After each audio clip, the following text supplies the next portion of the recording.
Okay, so we are live now on this new thing that we're doing. And the first couple of minutes is just going to be us chatting a little bit and allowing people to tune in. And then we're going to officially start in a couple of minutes.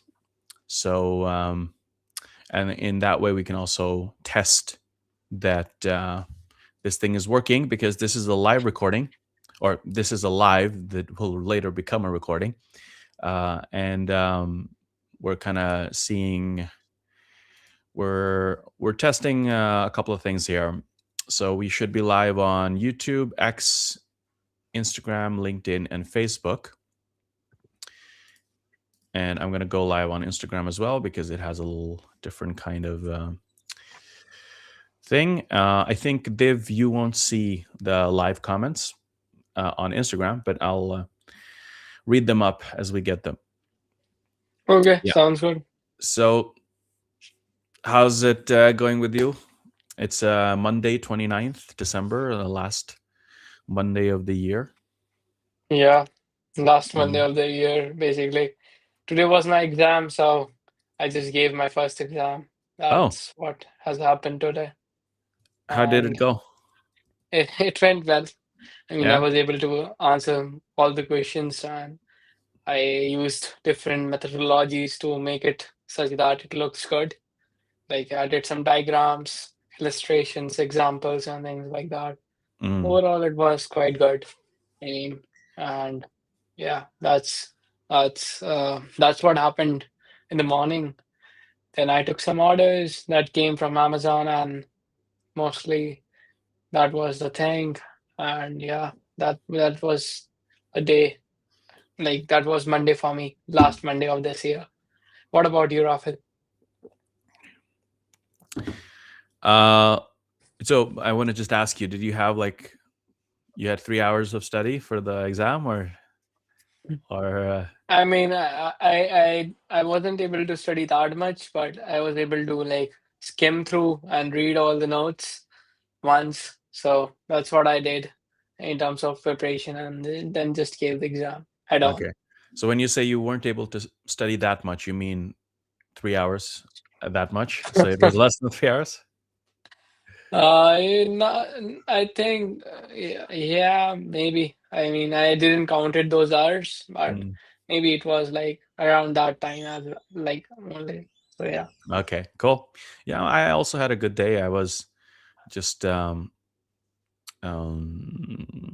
doing some small different things. It wasn't one big thing, but I'm kind of preparing for the next year because this year I've continued to try out some different things, and this year I've gotten a pretty good idea of what I should focus on. So I'm always kind of trying out new things, like small projects. I spend a little bit of time to try out new things to see, and then I kind of include it into a group that I know that this is a good thing to focus on now because I have enough evidence that this is something that the world wants from me. So I have, yeah, I have a couple of things there. So I'm kind of just setting up now because we're going to be doing this hopefully every week.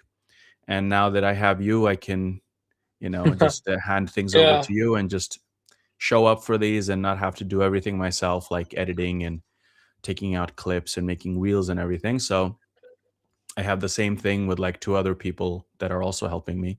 So I have to do the same thing. Like with you, I got you some equipment. I had to do the same thing with the person who helps me with Roblox stuff. So same thing there. Got it. Order some Got it. stuff and figure out what, because we're also going to do live streams on my like educational channel for kids, basically. So Yeah. I yeah. mean, I have watched some of your Roblox videos, and I mean, it was quite interesting. Maybe Mm. I got an interest of making a Roblox game myself. Just Maybe if I yeah, get some time, I'll like make a Roblox game on that side. yeah.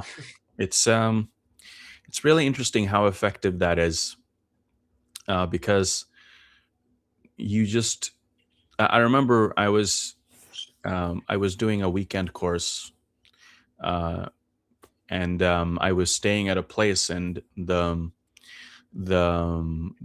the person who owned the place, I guess, had a son, 10 years old, I think, and I was in the kitchen doing some Roblox preparation, and he was doing something in the kitchen, like making some food or something, and he was talking to me a little bit, and then he got busy. And then he saw on my computer, he was just walking away, but he very briefly saw on my computer that Roblox was booting up. It said Roblox Studio.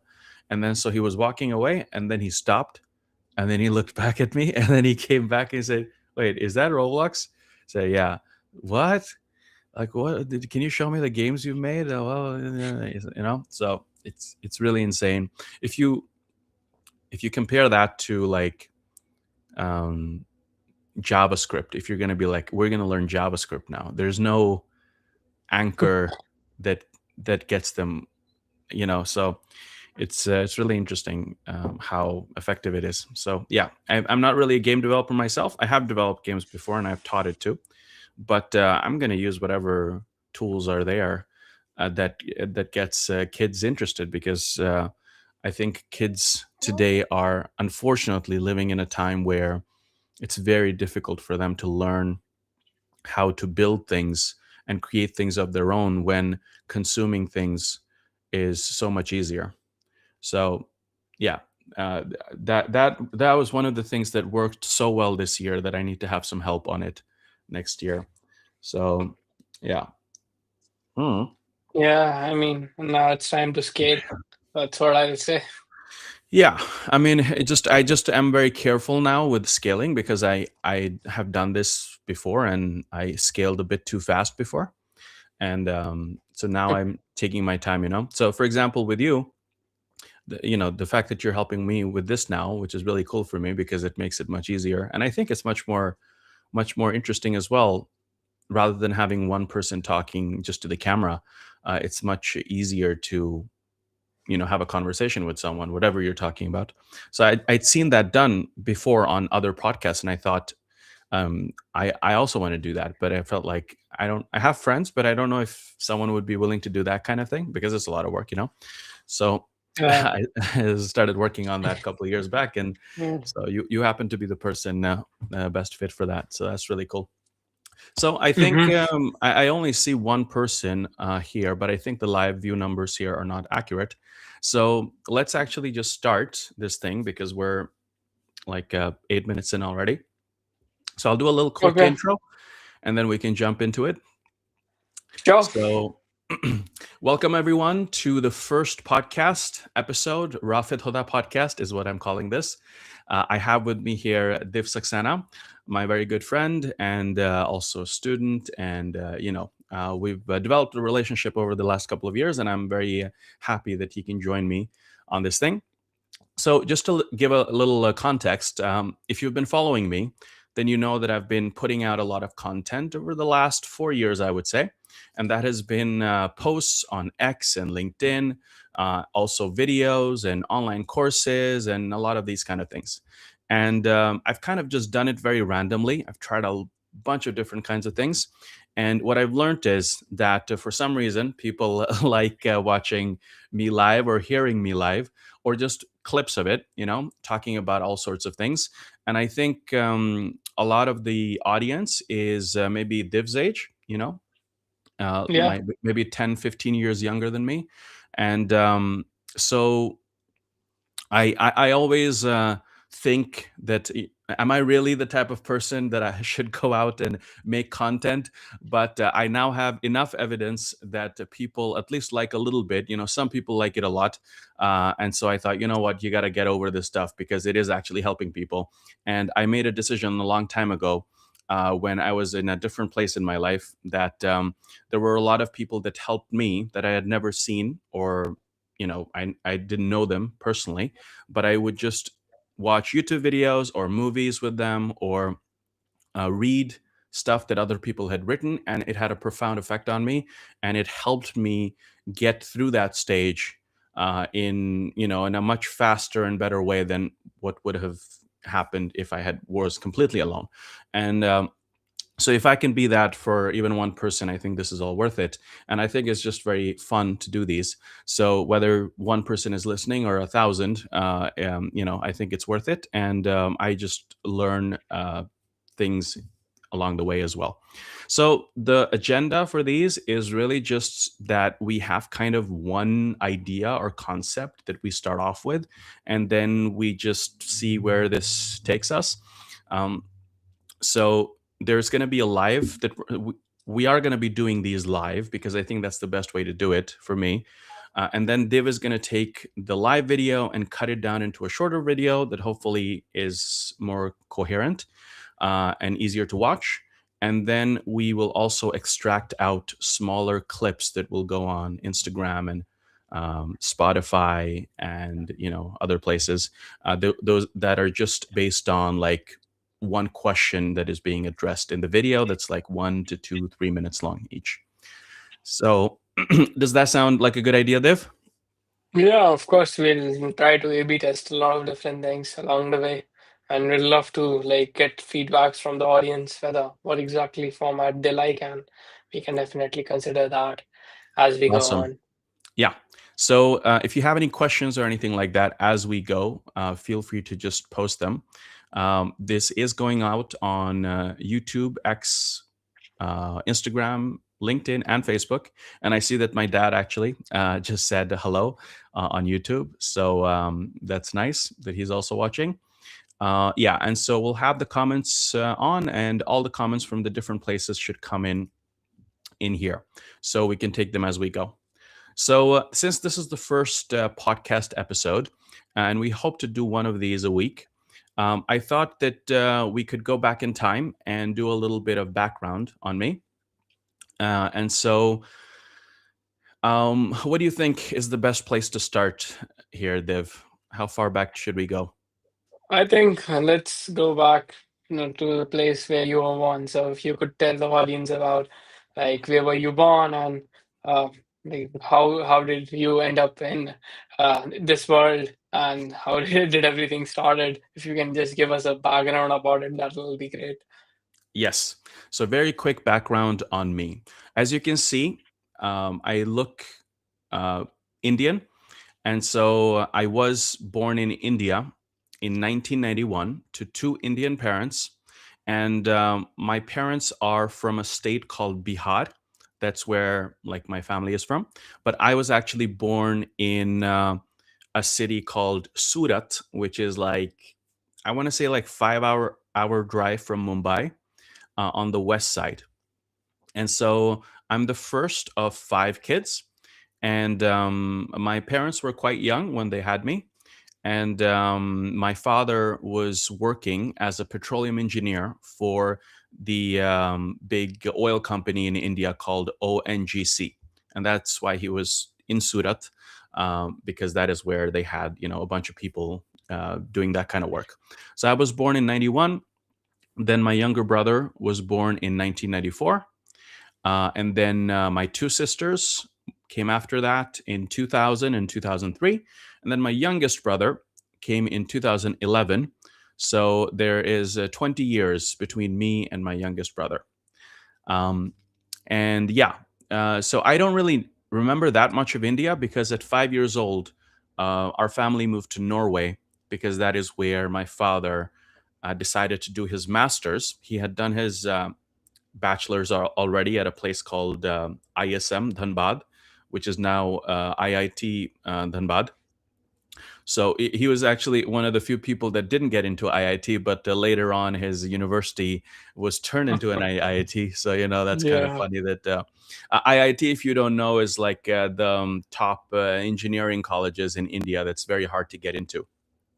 yeah. Yeah. So he decided to move us to Norway, and he did a master's first, then PhD, and then he got a job.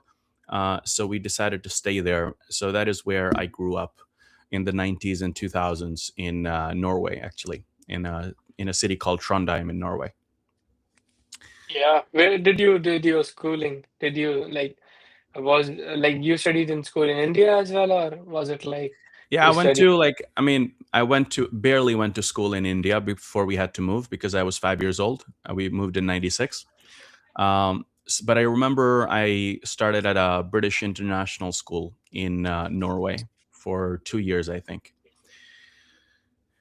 Yeah. Okay, good. Mm. How was your schooling life? If you could tell us about that. Yeah. Mm. It's interesting because I have a little story from this time, because in Norway, you um, you have the regular Norwegian school that everyone goes to, public school, but because we were not sure that we would stay in Norway, we were planning on coming back to India. I was sent to this British international school, and usually the standard at these international schools is higher than the regular public school, right? So um, you're learning things faster than the other schools normally. So that was kind of the case in my case. And then we decided to stay in Norway, so I had to be moved to a school that was set up for immigrant kids to learn Norwegian.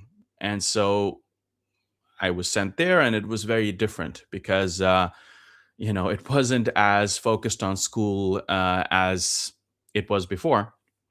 And so at this new school, the first day I went there, I was pretty excited. I think I was 8 years old at the time in 1999. And I was very excited because we were going to get our new books, and I get to put the covers on the books and things like that. And I got my math book as well, and it wasn't very thick. It was about this thick maybe, and it had like dinosaurs on the cover, and so I got pretty excited. I took it home, and we were told to do like 1 to 2 pages as homework for the first day, and I did that pretty fast, and it was pretty easy because I'd already done it before at the school, right? The private school before, international school, and so I just kind of continued on the pages, and I just continued solving the problems. And then like half an hour went by, and I'd done like several pages.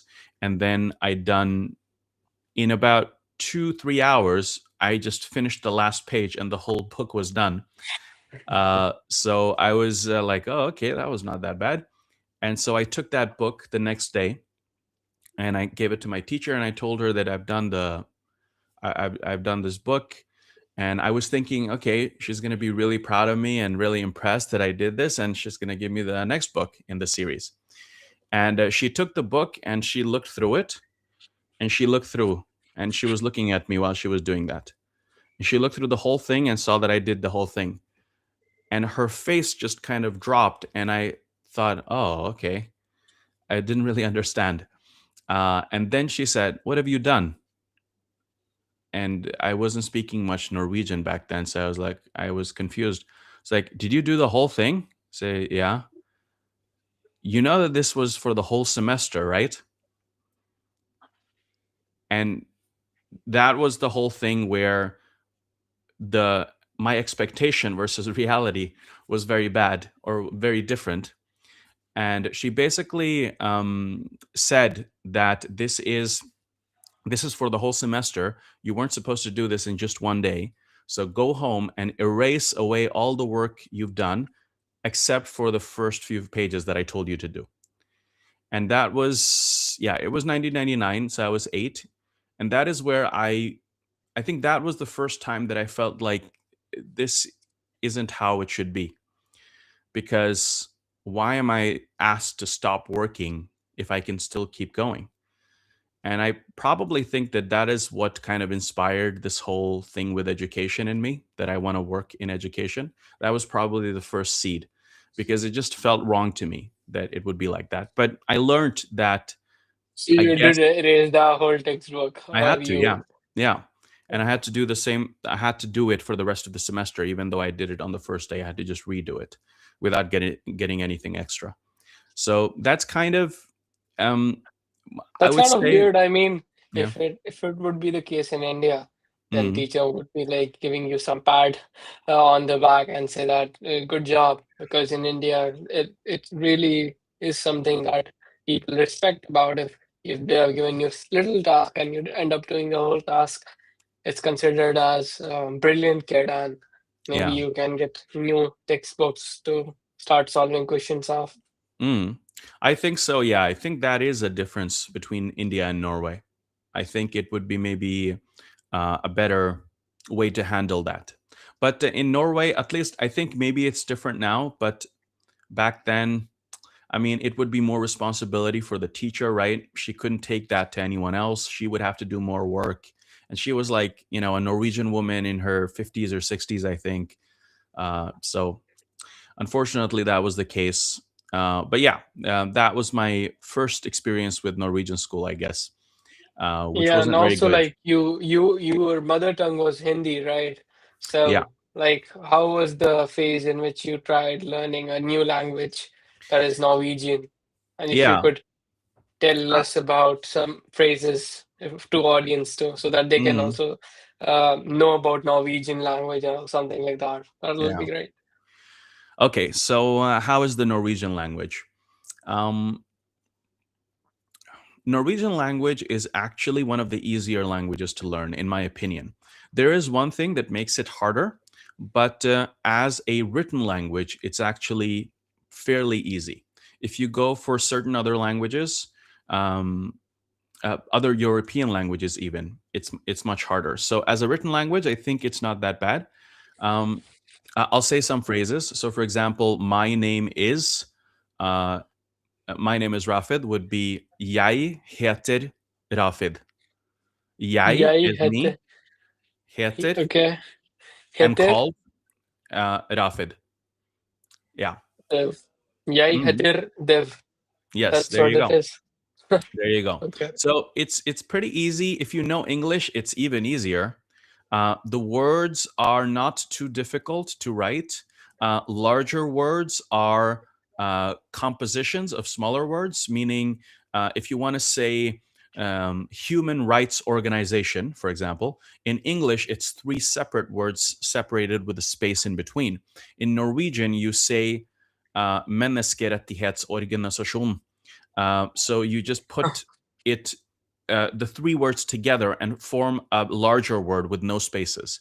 So if you don't know how to say something, you can just combine smaller words together.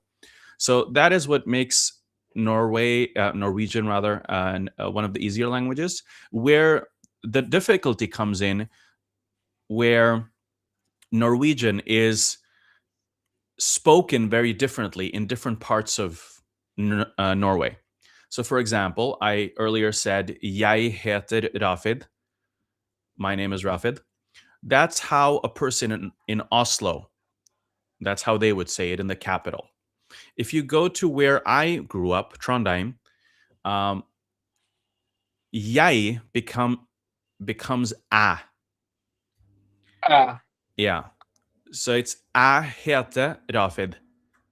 So oh, Jeg heter Rafid and I heter Rafid sounds quite different. So just that's yeah. just one example. There are places in Norway where even I, and I'm pretty okay at it. I'm not great, but I can't understand people speaking Norwegian. So I switched to English because it's just too difficult of a dialect. So every place in Norway speaks a certain, like a slightly different Norwegian, and if you go far enough, distance wise, it becomes very different. So yeah, that's what makes it more difficult, I would say. Mm. Yeah, if you want to tell us about like quality of life in Norway and Mm. you've been to India before, like after Yeah, of that. course. I've been to India many times, but the last time I was there was over 10 years ago now. So it's been a while. But yeah, I've been there many times. Quality of life, What difference you yeah, find this is something, while while the quality of life differences between India and Norway is something I can talk about for hours, I think, because it couldn't be more different. I guess I haven't been there in 10 years, so I hear it's much better. But I mean, electricity is on and available all the time. There is no electricity is out for a couple of hours. So, that's the thing in India. Electricity just goes and you're out, and that's how it is. And it happens several times a week. In at least that's how I remember it last time I was there. So that just doesn't happen. It's very rare occasion, maybe once in 10 years that happens. Um, Internet is very fast everywhere. Cell phone reception very good, even on on the mountains. You have 5G, so you're going on a hike, top of a mountain, you got 5G. You don't have to bring Starlink. It's It's already there. already It's very very good coverage. 5G. Oh wow. Um, just everywhere, it's incredibly clean. It's very clean. There are people that manage this so that they make sure that people go out and clean the public places. Um, Toilets are very clean and nice to use. India might be a different story. Again, might be different now, but as I remember last time, um, yeah, not my favorite thing to do. But again, it depends very much where you are. How is the food Food of is Norway? one of the I've things never that seen. is not my favorite. So, like, Norwegian food is not my favorite, and there's not that much. Uh, Can you like tell us like if I say about India, one of the favorite dishes yeah, is butter chicken. That's yeah, quite popular from my hmm Western friends. But like, what about Norway? Like, yeah. do we have a separate butter chicken in Norway Uh, or like no, not how is it? exactly. The food in India is very like spices and flavor and like a lot of like oil and stuff. Yeah. It's kind of a little bit the opposite here. So, for example, for lunch, most people will just take a piece of bread, right? So you take a loaf of bread and you cut it up into pieces, like thin pieces, and then on it you put maybe some butter if you want, and then you put some cheese, and you put some cucumber, paprika, you know, and then you eat that. And then maybe you have a little bit of fish on the side, like tuna or something like that. Yeah. Okay. So more bland, you know. So that's for Yeah. lunch. You don't use any spices into it. It's Very just little. plain. Yeah. So there's fish here as well. The fish is pretty good, I think, overall. Salmon. There is a lot of fish that actually gets caught here in Norway. But even Norwegian people actually use a lot of food from outside of Norway. So, for example, there's a tradition in Norway like Taco Tuesday, for example, which is like, or it can be any day. Ah, It depends on the family, basically. But a lot of families in Norway will have tacos once a week, or frozen pizza, or something like that. Yeah, oh, yeah. There's a frozen very pizza. popular Like frozen pizza, Grandiosa, in Norway that people will have. There's a couple more brands too. Yeah. So wow. the taco, that's not Norwegian at all. So that comes from Mexico. So it's people in Norway enjoy. There's a lot of kebab as well, actually, from Turkey. People enjoy that, and so there's a lot of cuisines outside of Norway that people like to eat. So like the frozen pizza is just they eat it cold. Yeah, so frozen pizza is like, if you That get the frozen pizza from the grocery store and you put it in the oven for 15 minutes, and then you cut it up and you eat it with like some Pepsi Max or something like that. okay. That's like a very like nice Okay. meal to have with the family while you watch a TV show together or something like that. Yeah. But people in Norway really enjoy How are the Indian food. Christmas A celebrations? lot of Okay. Norwegian people about what's your favorite food from, a lot of them will say India. A lot of them know butter chicken. There's like in just in Oslo area, I think there's about 40 Indian restaurants. Yeah, 40 yeah. Indian restaurants. It's That's a big incredibly number. popular. Yeah. Yeah. How are the Christmas celebrations going on right Yeah, now in Christmas Norway? celebration is yeah, it's a tradition every year. So you get a Christmas tree and you decorate it, and then you buy presents for the close people in your life. So that includes your parents and kids, brothers and sisters, and friends. And then you wrap it up, and then you put it under the Christmas tree. And then usually there's be one place where everyone meets. And then you bring all the presents, and then you have some food, Christmas food, which is actually pretty good. The Christmas food is pretty nice. Yeah. Uh, and then you open the presents, That's on the 24th, Christmas Eve. And then there's the first Christmas Day, second, 25th, 26th, where you also just hang out with family and have some, you know, nice but unhealthy food, and maybe you watch some movies together, like Christmas movies. So that's usually what Christmas is for people. Okay, let's take these things to the next side and let's move on with your what happened. Where did you go? Like, can if you could tell us about where you went as a college and what major you did after the school after you Yeah, end up uh, passing out the school phase to the yeah. college phase. If you could tell Okay. us about that, Uh, mm, Perfect. like which university you went to, and which course you Yeah. chose, and how was things Okay. like that. So I'm going to just remind everyone here at this moment that if you're watching, I see some more people are watching. If you have any questions for me, please feel free to put it in the comments and we'll answer them as we go. This is kind of the first episode we're doing, so we're just learning how to do things here, but we're trying to cover a little bit of my journey from when I was born up until now. Um, my college, right? Before I go into Yeah. college, let's stay a little bit in earlier life, because there's a lot of interesting things that happened. So um, I grew up. So this is going to be like internet history, basically, because I am incredibly lucky because my dad was one of those people that were into computers way before people even knew what computers were. So we were talking about his college, right? ISM Dhanbad, that's now IIT Dhanbad. He was the first person who actually wrote the first computer program that was ran on the first computer in that campus. And this was in the 80s. So you can imagine, how far ahead he Uh, was from his peers. So he wrote it yeah. actually out because he couldn't actually use the computer all the time. It was in a special room, so he had to write it out on paper, and then he had to type it in and debug and everything. So this was a long time ago. So when he was working in India, he became the go-to computer person for people. So that also meant that he got access to like computers that they were not using. So he would bring home those computers to use at home. And that way, me and my younger brother got access to these computers at the age of like 5, you know?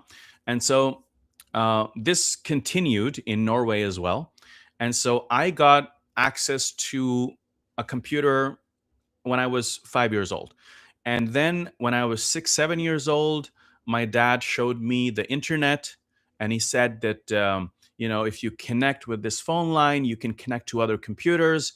And this is a website that someone else made and that you can see through the computer. And that's when my brain just went like, oh my gosh, whoa, are you telling me this someone else made this? Yeah.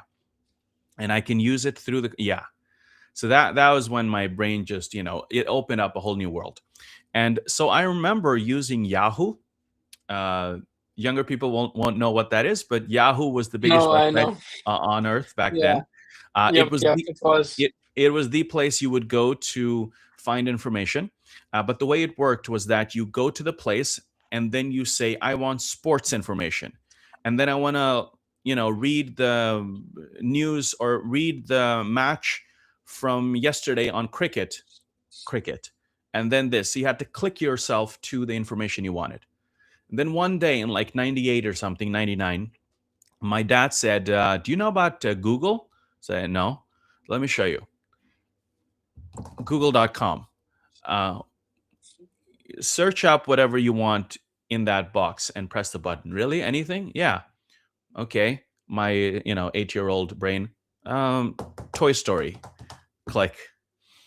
And then you get a list of all the websites in the world in one place with the higher result based on what's more relevant for you.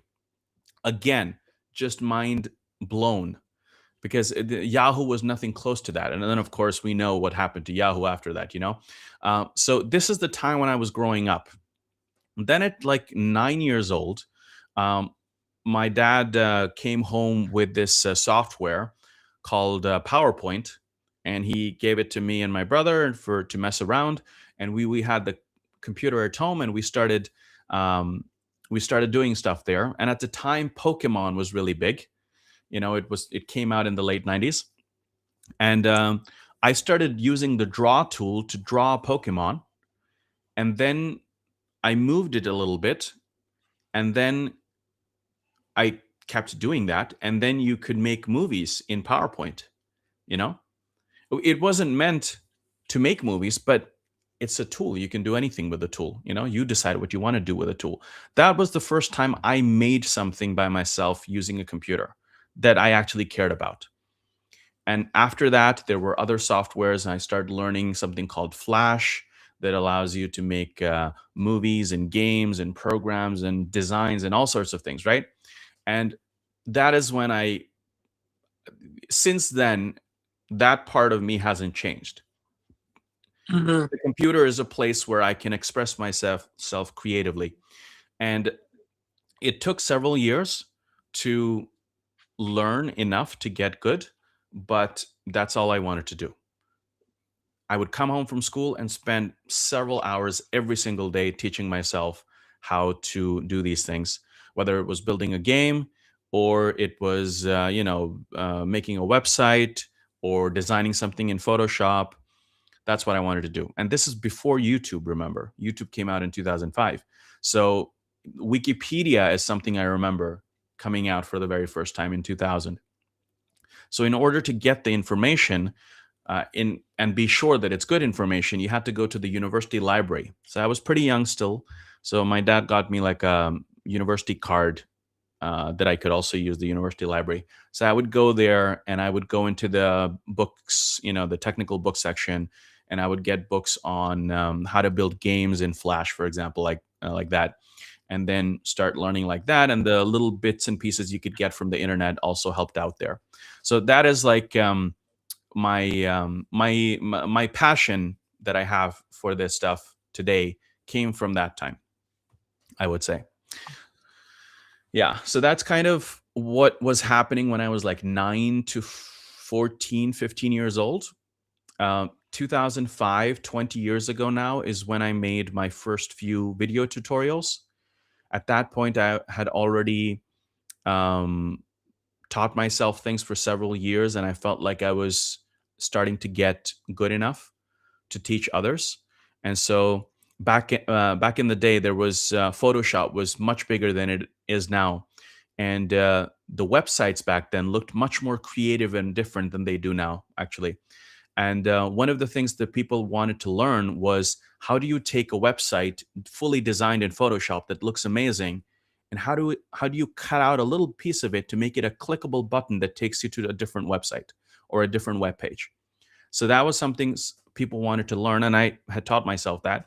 So I made a like 30-minute, 40-minute video tutorial on that, and I put it up, and some people were following me, so they started using it. But then a lot of people started watching it, and then these websites started reaching out to me to ask me if they could host this tutorial on their website, and that is when I started getting a lot of traffic. So that's when that was my first big success, I would say, Yeah. because I got I like I said yes to it from this woman, like adult woman in US, saying like, we would like like to link to your. I said, yeah, of course, go ahead.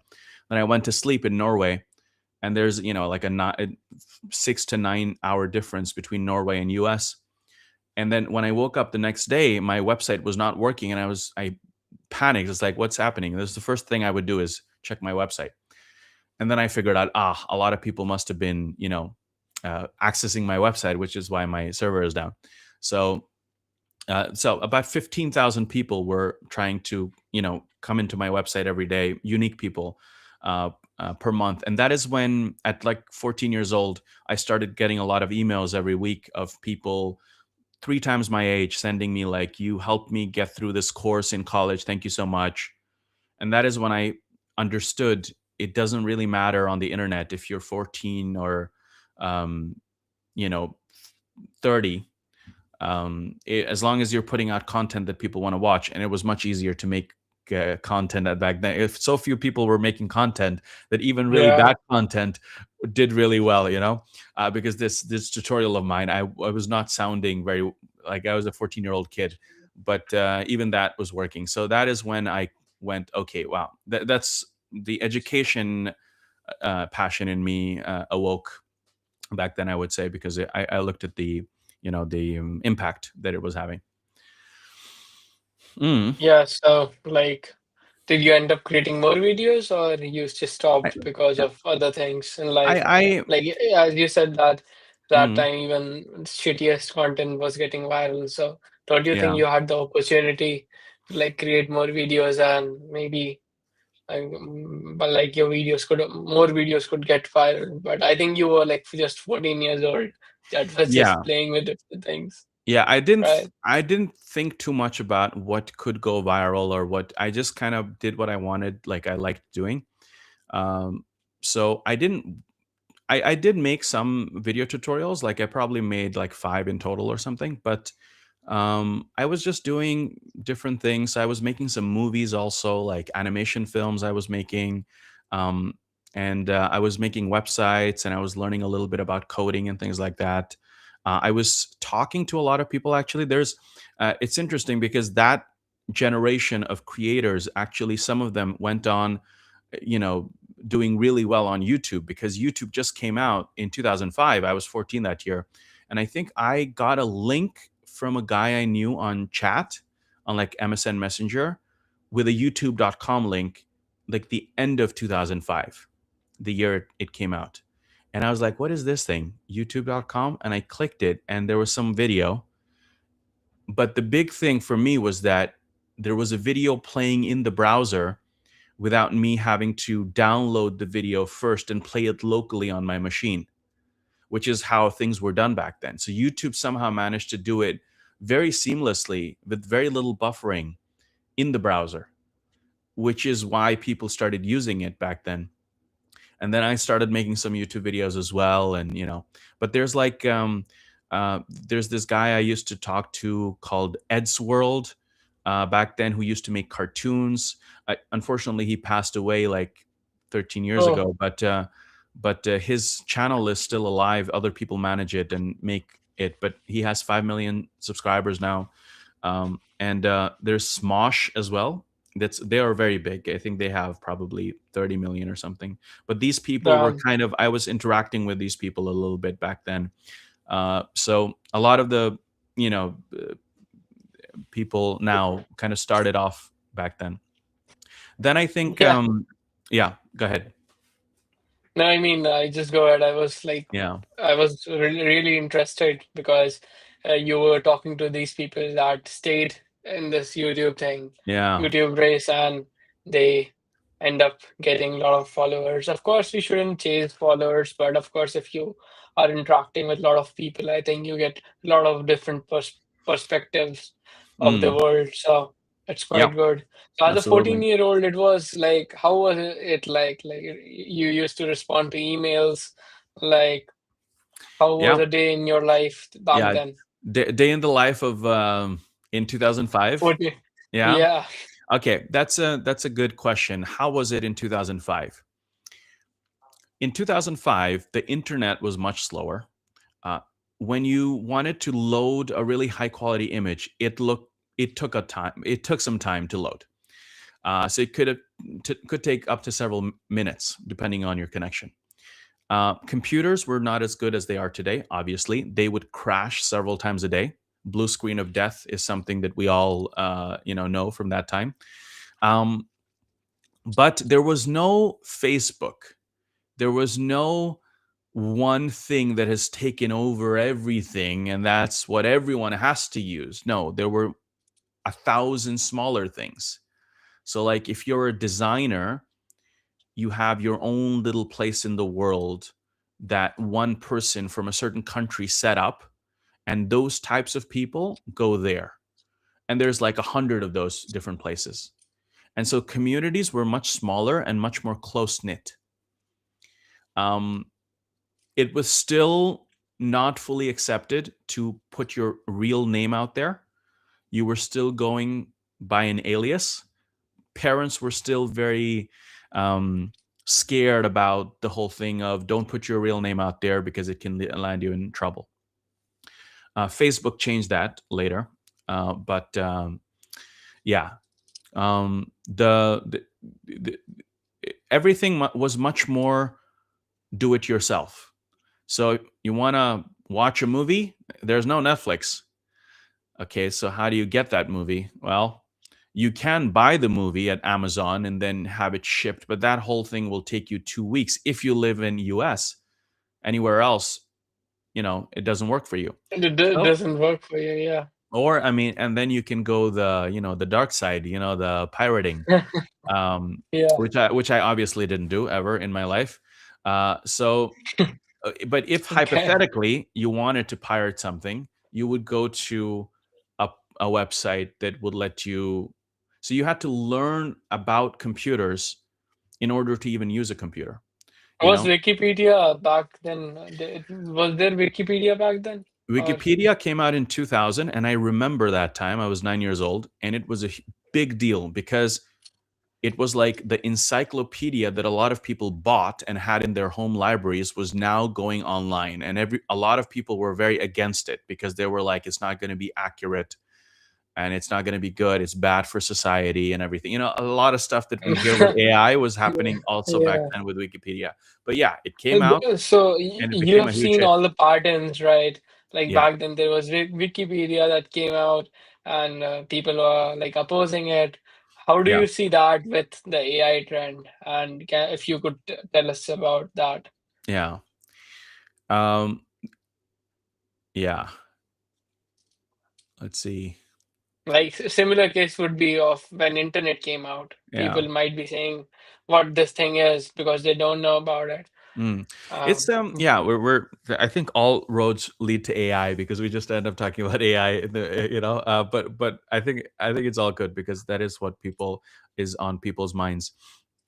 Um okay, so let's go back to try to understand the current thing we're going through. So just imagine being a person born in the 60s. My dad was born in the 60s, 1962.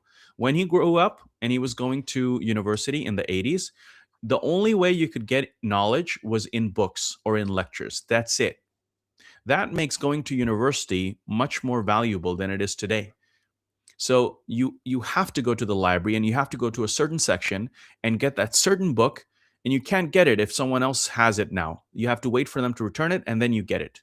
Just imagine that. That is the way that people got information for thousands of years. Um, Now, along comes the internet, the computer first. But even the computer is just local information. Whatever you have on the computer, that's what you have access to. So people got like CDs and stuff and floppy disks, and then you buy it, and then you have that knowledge on your computer. It's still the same thing, but in digital form. The internet comes along, or not the internet existed.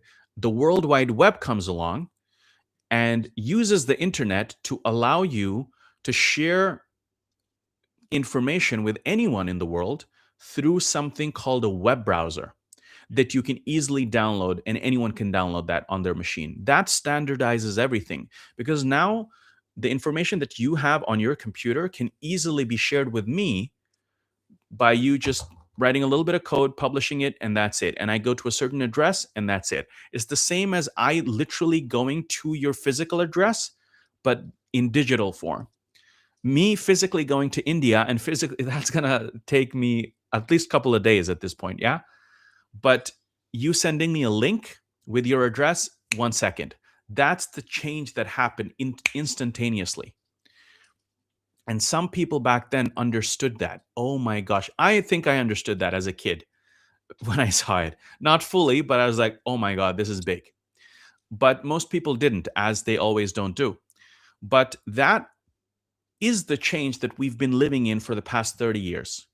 And in that change came companies like Yahoo and Facebook and Google and Amazon and Uber, and so many others. It was just based on that. Simple websites, a little bit of databases, a little bit of backend code. That's it. Now, you take the entire web, World Wide Web, with all of the unimaginable amounts of information, and you invent a machine that takes all of that and reads it and learns it in a certain way that we don't need to get into, and then takes that and compresses it down to a file that's like 200, 300 gigabytes, not more than that. It can be put on a SSD drive. And then it says, well, we've taken everything in the world that was available digitally, and then we've compressed it into this compressed version of it, which is not really the original thing, but it's the patterns of the original thing as a simple mathematical machine has learnt it. But now you can give it inputs and it can recreate anything that it had before. So that's kind of AI in a nutshell. Are you going to get is Shakespeare's exact works in the AI file of 300? No. But it learned it and it compressed it and it can recreate it pretty well. And based on, if you say make Shakespeare sound like Div, for example, it can do that if it knows him. Make Shakespeare sound like I don't know, um, Rick and Morty episode or something like that, or Okay. Simpsons or whatever it is. It can do that Yeah. too. So that is that is a completely different thing from the internet. It's a completely different thing, which we don't even understand yet exactly. We're going to look back in 10 years to this time and have a better understanding of it. But now, the value that my father had to go to a university like the one who he went to, where better books would be available or more books would be available than a lower tier university, that is not an issue anymore. As long as you Yeah. have access to the latest models, the knowledge part is available. So uh, that, Yeah, that I was mean, the bit it's, of but background, right? yeah, Of but I history mean, of. the if the internet, if the World Wide Web was a huge leap for humanity, upon which our entire 30 years have been built on. I mean, which company doesn't have a website? Like, credible company doesn't have a website or ordering system or apps or anything like that? None, right? I mean, smaller ones don't need them, maybe, but it's the same thing now that's going to happen, but 100 times more at least, because whereas, I mean, I'm working on projects all the time now that are just so it wouldn't be possible before. Um, it wouldn't be possible before. I'm saying that my dad is saying that Div is getting sleepy. I think I'm being No. very boring. Maybe we should go to a different one. But I'm just gonna say a last thing on this is that um, I'll show you. I'll share with you the latest projects that I've been working on. I've been working on this translation app that takes translation or text from one language and translates it to another, like an expert would do, like you would pay someone a lot of money to do before, and then it does it now. And this would be impossible to do for me, one person, 3 years ago, and now I'm just using simple AI model to do it. And so the type of application we're going to see, it's going to be completely different. I don't even fully I mean, understand how the world Rafid, is going to change. also, sorry to cut you off, but No we worries. are about to end the podcast because Oh, we'll yeah. keep it just 1 hour. Hmm. So if you want to share some ending notes of like ending learnings, basically, from your childhood or something like that, or like some Uh-huh. ending notes from your side, that will be just great for us and the audience. Okay, let's see. um it looks like my mom has hijacked Yeah. my dad's YouTube. Oh, that makes more sense because she is writing in Hindi. Um, let's see. Any learnings? Um, uh, uh, uh, Or if you want to share some interesting story. yeah, Uh, I'll see what I can think of. Maybe we can just continue this next episode as well. Mm, yeah, there's a lot of these lessons and things like that. Things I wish I could tell my past self, I guess, would be a big one also. Um, mm,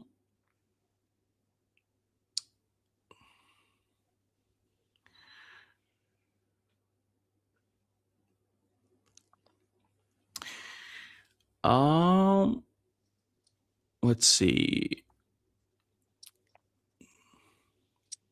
I think I would tell myself one thing I would tell my past self is to be more sure in yourself.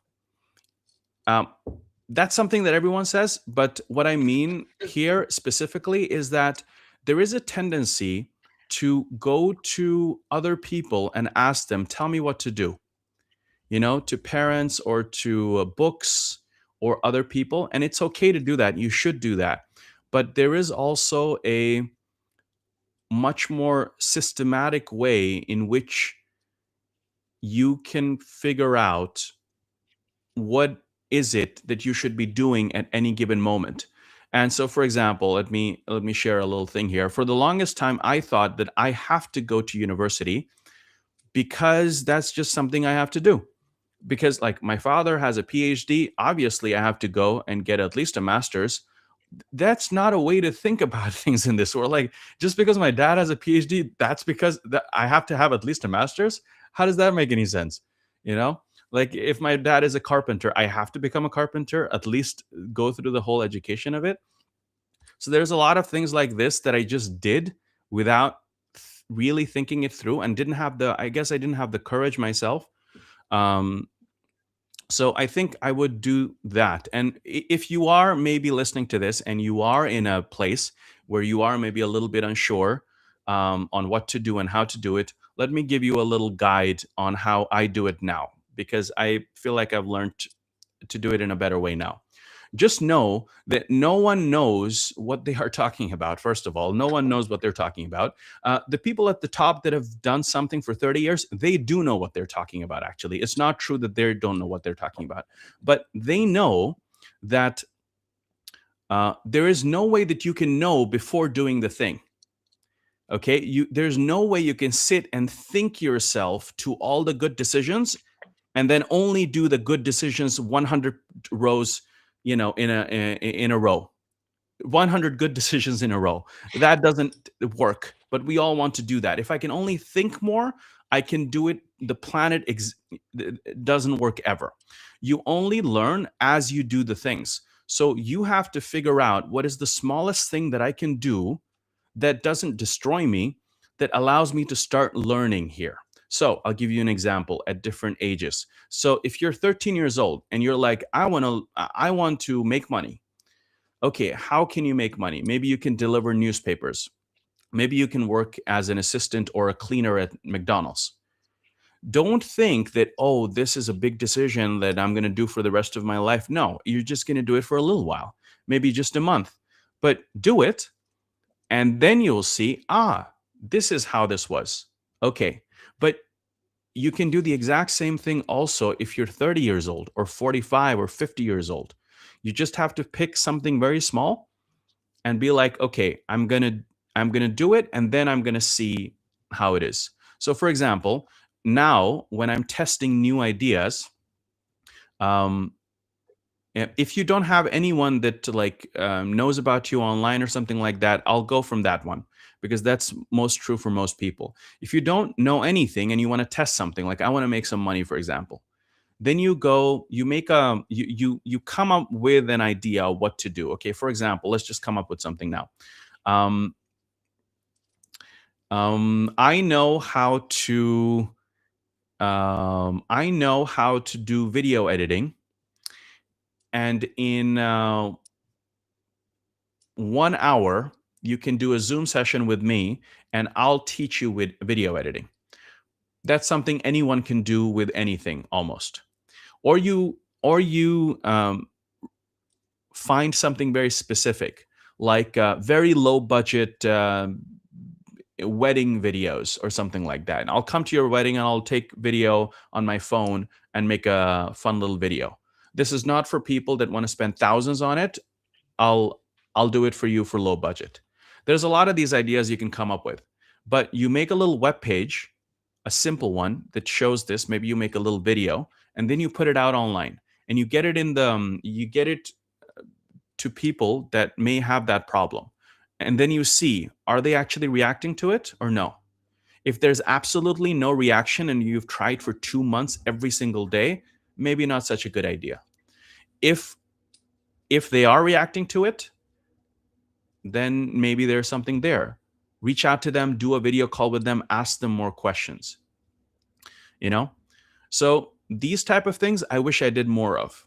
I was the person who was like so smart that I could just sit at home all day and think up these brilliant ideas and then just spend months or years on them without needing to talk to many people. And spoiler alert, I'm not that smart. I'm pretty stupid as anyone. Yeah, And all you do is you lose a lot of time based on this. And so that's the only way to figure out what works is making a little thing, putting it out there, see if it people do anything with it. Sometimes what people do is that they reach out to you if they know you and they ask you, can you do this for me? That's a very good sign. If someone is asking you for something that they want, there's probably something there, because it takes a lot for a person to reach out to someone when that's not what they do, and ask them, do you do this? If that is happening to you, put up a thing and say, I do this, and then see if people do it. This is how you start doing something when you don't have anything. Yeah. yeah. So I, I mean, I think we are out on time. So yeah. the today's podcast was quite extensive, in which we like you talked about your past life and like how did everything started and when you moved to Norway, your school days and things like that. So I really appreciate that, Rafid, from your side, and thanks for the audience who is listening to us. We would love to get your suggestions. We have put at our website as rafidhoda.com/ask. I think that's the URL Mhm. that you can go to and like write down some questions there as well if you would like those questions to get featured on our next podcast. That's pretty much it, Rafid. Do you have anything else you want to say? We are about Uh, to end. yeah. Just put that up here for a second here. If you want to go to my website, rafidhoda.com/ask, as they've said, you can post your questions. We'll look through them and see if we can incorporate them into these. Thank you so much, Div, for doing this with me. The first episode is always like a little bit like all over the place, but that's how anything starts, because you have to start somewhere. And Yeah. I hope that we can continue doing this once a week coming up in 2026. And I also hope that we can make this into a thing where people can join live as well, because I think podcasts are really cool, but the live aspect I think works really well. And we are also going to cover things later on. Like right now was more about me and my journey and stuff, but in the future it's going to be more like the theme is going to be, let's say, mental health or technology or learning to program, artificial intelligence, relationships, psychology, sales, business, how to start a business. Um, a lot of these type of things, and a lot of different kinds of things. Um, All of different types of things that are not taught in school, basically. yeah, exactly. And If you, we also hope to give you kind of a guide. So like, I like to think in frameworks. So um, I'll show. I'll speak in a way so that you can be like, okay, this is something I can start applying myself right away, rather than us talking more in an abstract and generalized way. So Yeah. hopefully that's going to be good when that time comes. Yes. All right, guys. Thanks, Rafit, for joining us Yes. today. Thank you. And we'll thanks audience whoever joined us from the start, and stay in touch. All right, Rafit, let's end Yes. the Let's stream. wrap it up.